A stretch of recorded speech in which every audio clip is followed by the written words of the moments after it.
হ্যাঁ গোপাল, বলো তোমার বক্তব্য কি বলো। অনেকদিন থেকেই তুমি কি যেন বলবো বলবো করছিলে। আগে মোড়ল মশাই, এ আমার দূর সম্পর্কের একজন পিসিমার ছেলে। ওর নাম পলাশ। ও শহরে পড়াশোনা করেছে।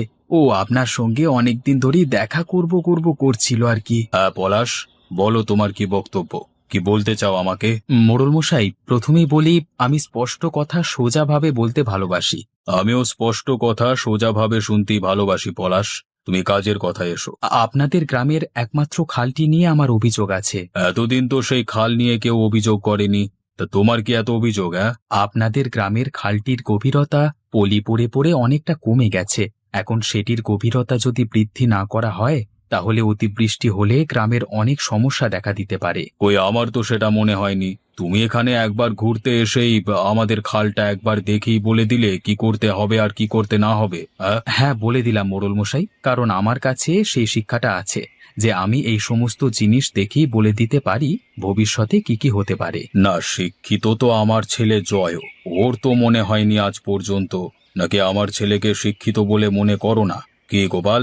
না না মোড়ল মশাই, সেরকম কোনো ব্যাপার নয়। আমাদের জয়বাবু যথেষ্ট শিক্ষিত। কিন্তু পলাশে যে কথাটা বলল। এই গ্রামে তো পলাশ থাকবে না, থাকতে তোমাকে আমাকে হবে গোপাল। এখন যদি তোমার অবিশ্বাস হয় তাহলে আমি না হয় জয়কে ডেকে আর একবার তোমার কাছে প্রমাণ করিয়ে দিচ্ছি। জয়, কোথায় গেলি বাবা? একবার বেরিয়ে আয় তো। ডাকছিলে বাবা? সকালবেলায় আমার ঘুমটা নষ্ট করে দিলে তো। এই শিক্ষিত পোলা বলছে নাকি আমাদের গ্রামের খালের কারণে গ্রামের সমূহ ক্ষতি হতে পারে। তো তোমার কি মনে হয়? এটা কোনো কথার কথা হলো বাবা?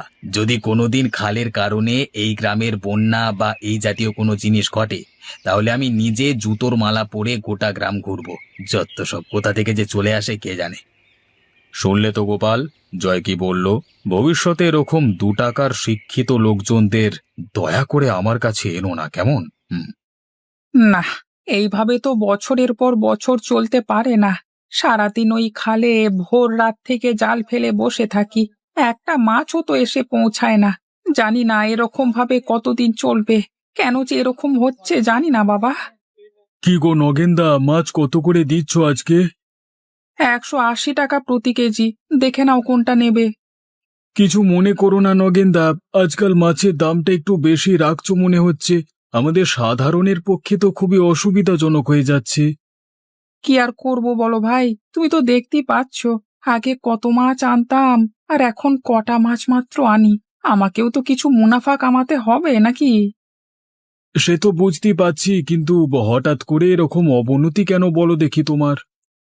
জানি না, গ্রামের খালে এখন আর বেশি মাছ আসে না জানো। আগে ভোর রাত থেকে সকাল পর্যন্ত জাল ফেলে রাখলেই কাতারে কাতারে বিভিন্ন প্রকার মাছ এসে জালে আটকাতো। কিন্তু এখন হয়েছে সম্পূর্ণ উল্টো।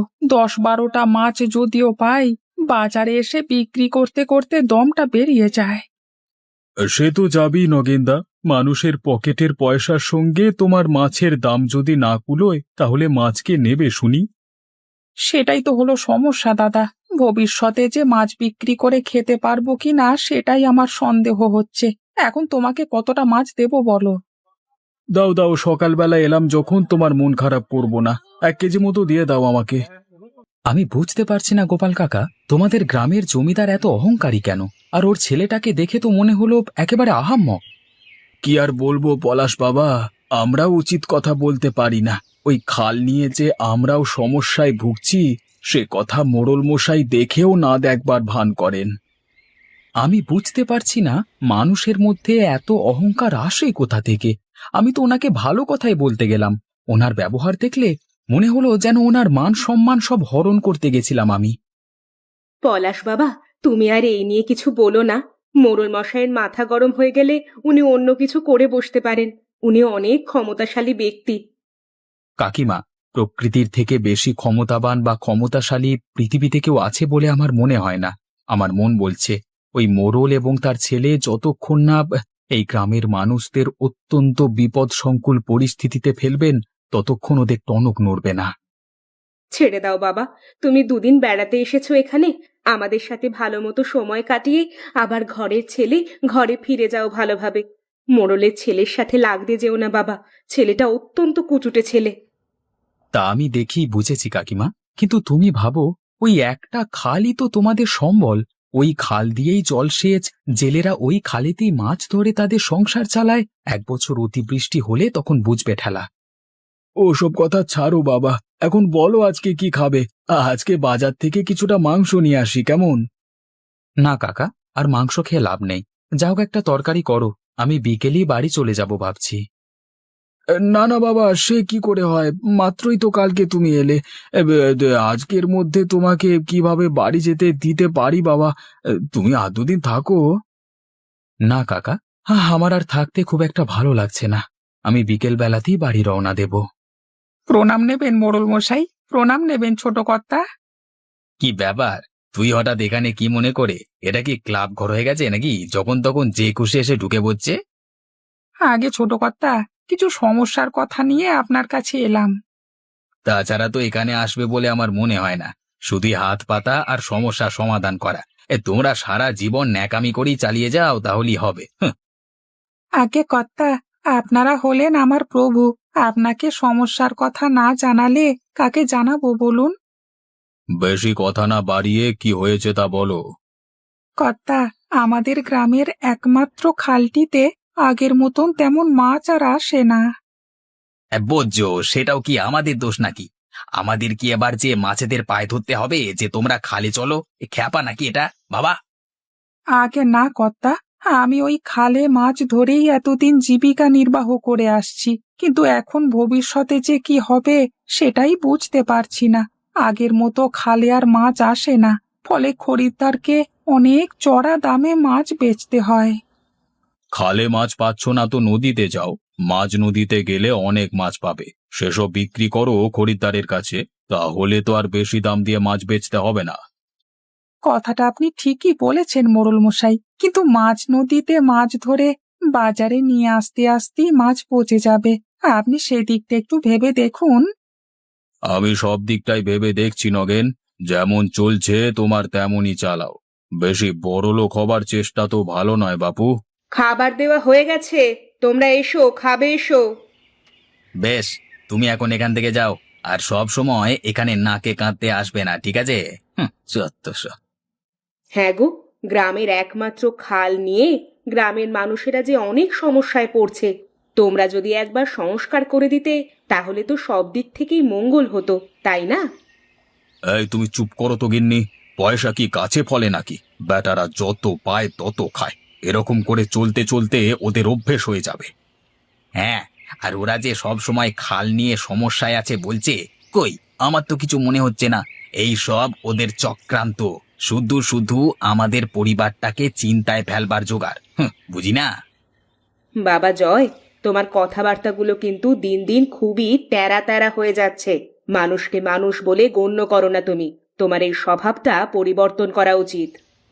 এই যাও তো এখান থেকে, আমাকে বড় বড় জ্ঞান দিতে এসছে। আমি যা করেছি বেশ করেছি, যেমন কথা বলেছি বেশ করেছি, তাতে কার কি এসে গেল আমার দেখবার দরকার নেই। যত সব। আবহাওয়া দপ্তর থেকে বিশেষ বার্তা।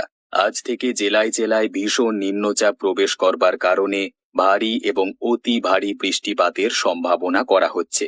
জেলেদের ইতিমধ্যেই নদী এবং সমুদ্রে মাছ ধরতে যেতে বারণ করা হচ্ছে। এই ভারী এবং অতি ভারী বর্ষণ চলবে দীর্ঘ 2 সপ্তাহ।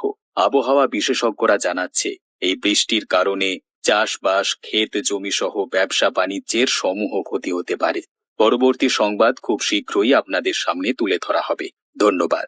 বাবা জয়, এই যে ভারী বৃষ্টিপাতের সংকেত, এই গ্রামের কি হবে বলো দেখি। গ্রামের আবার কি হবে? আমরা একটা সংকটমুক্ত জায়গায় আছি। আমাদের এত বড় বাড়ি, গ্রামের লোক ভেসে যায় ভেসে যায়, আমরা তো ভালো থাকবো, এটাই অনেক। গিন্নি, বৃষ্টিপাতের যে তীব্রতা দেখছি, এতে তো আমার খুব চিন্তা হচ্ছে গো। ফসলে জমি ডুবে যাবে মনে হচ্ছে। সে আর বলতে, আমি শুনলাম আগামী 2 সপ্তাহ এরকম টানা বৃষ্টিপাত হবে। এখন আমাদের কি হবে বলো তো দেখি। আমার মনে হচ্ছে পলাশ বাবা যে কথাটা এতদিন আমাদেরকে বলে এসেছিল সেটাই হতে চলেছে। এই কারণেই বলে শিক্ষিতদের কথা শুনতে হয়। পলাশের কথা না শুনে আমরা নিজেদের যে কত বড় ক্ষতি করে ফেললাম। এখন যে এই গ্রাম ছেড়ে পালাবো তারও তো কোনো উপায় নেই। গোপালদা, ও গোপালদা, জলদি জলদি বেরিয়ে এসো। এ কি নগেনদা, তুমি এখানে কি করছো এ সময়? আরে গোপালদা, চলো চলো, জলদি এখান থেকে বেরোতে হবে। বানে ভাসা খাল একদিনেই গোটা গ্রামকে ডুবিয়ে দিয়েছে। আমরা যদি এখান থেকে এই মুহূর্তে না বেরোই তাহলে আমরা ভেসে যাব গোপালদা। দাঁড়াও, আমরা একটা বাক্স নিয়ে আসছি। এই যে নগেন, আমাদের এখান থেকে উদ্ধার কর বাপ। বন্যার জল যে আমাদের ঘরে ঢুকতে বসেছে, দয়া করে আমাদের এখান থেকে বাঁচাও। কেন মোড়ল মশাই, যখন পলাশ এসে বলল যে খালটাকে সংস্কার করতে, তখন আপনার এসব কথা মনে থাকেনি? আজকে খালটাকে যদি সংস্কার করতেন তাহলে জল গ্রাম পর্যন্ত ঢুকতো না। আমাদের ভুল হয়ে গেছে গোপাল, আমাদের এখান থেকে উদ্ধার করো। আমরা উদ্ধার করবার কে বলুন মোড়ল মশাই? আপনার প্রচন্ড শিক্ষিত ছেলে আছে না জয়, ওকেই বলুন আপনাকে বুদ্ধি করে এই বন্যার জল থেকে উদ্ধার করতে। আমরা বরং এলাম, কেমন?